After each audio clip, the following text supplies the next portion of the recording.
Yeremia 17 ayat 1 sampai dengan 27. Pergumulan Nabi oleh karena bangsa yang berdosa. Dosa Yehuda telah tertulis dengan pena besi, yang matanya dari intan terukir pada lobat hati mereka dan pada tanduk-tanduk mezbah mereka.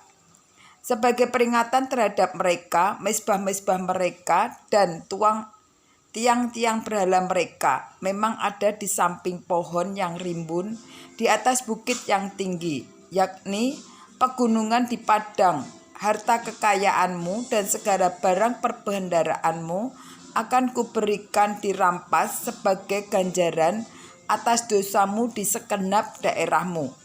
Engkau terpaksa lepas tangan dari milik pusakamu yang telah kuberikan kepadamu, dan aku membuat engkau menjadi budak musuhmu di negeri yang tidak kau kenal. Sebab dalam murkaku api telah mencetus yang akan menyala untuk selama-lamanya. Beginilah firman Tuhan, terkutuklah orang yang mengandalkan manusia, yang mengandalkan kekuatannya sendiri, dan yang hatinya menjauh daripada Tuhan. Ia akan seperti semak bulus di padang belantara. Ia tidak akan mengalami datangnya keadaan baik. Ia akan tinggal di tanah angus, di padang gurun, di negeri padang asin yang tidak berpenduduk. Diberkatilah orang yang mengandalkan Tuhan, yang menaruh harapannya kepada Tuhan. Ia akan seperti pohon yang ditanam di tepi air, yang merambatkan akar-akarnya ke tepi batang air, dan yang tidak mengalami datangnya panas terik, yang daunnya tetap hijau, yang tidak khawatir dalam tahun kering, dan yang tidak berhenti menghasilkan buah. Betapa liciknya hati, lebih licik daripada segala sesuatu. Hatinya sudah membatu, siapakah yang dapat mengetahuinya? Aku Tuhan yang menyelidiki hati, yang menguji batin, untuk memberi balasan kepada setiap orang setimpal dengan tingkah langkahnya, setimpal dengan hasil perbuatannya. Seperti ayam hutan yang mengerumuni yang tidak ditelurkannya, demikianlah orang yang menggaruk kekayaan secara tidak halal. Pada pertengahan usianya ia akan kehilangan semuanya, dan pada kesudahan usianya ia terkenal sebagai orang bebal. Tata kemuliaan luhur dari sejak semula, tempat bait kudus kita. Ya, pengharapan Israel, Tuhan. Semua orang yang meninggalkan engkau akan menjadi malu.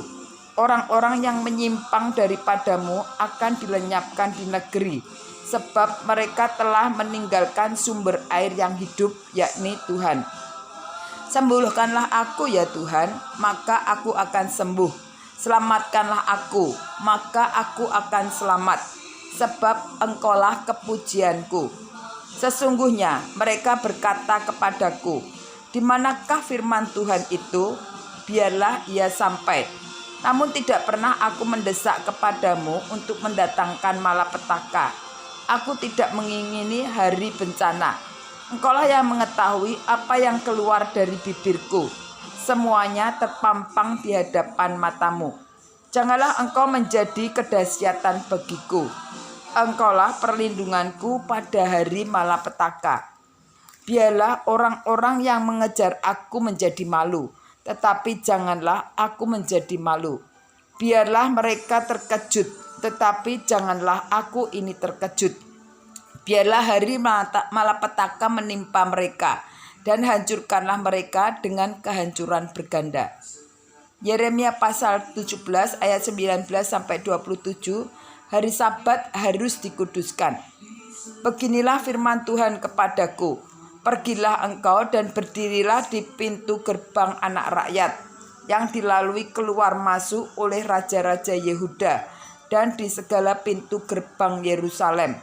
Katakanlah kepada mereka, dengarlah firman Tuhan, hai raja-raja Yehuda, hai segenap Yehuda dan segenap penduduk Yerusalem, yang masuk melalui pintu gerbang ini. Beginilah firman Tuhan, berawas-awaslah demi nyawamu, janganlah mengangkat barang-barang pada hari Sabat dan membawanya melalui pintu-pintu gerbang Yerusalem. Janganlah membawa barang dari rumahmu keluar pada hari Sabat, dan janganlah lakukan sesuatu pekerjaan, tetapi kuduskanlah hari Sabat seperti yang telah kuperintahkan kepada nenek moyangmu. Namun mereka tidak mau mendengarkan dan tidak mau memperhatikannya, melainkan mereka berkeras kepala, sehingga tidak mau mendengarkan dan tidak mau menerima teguran.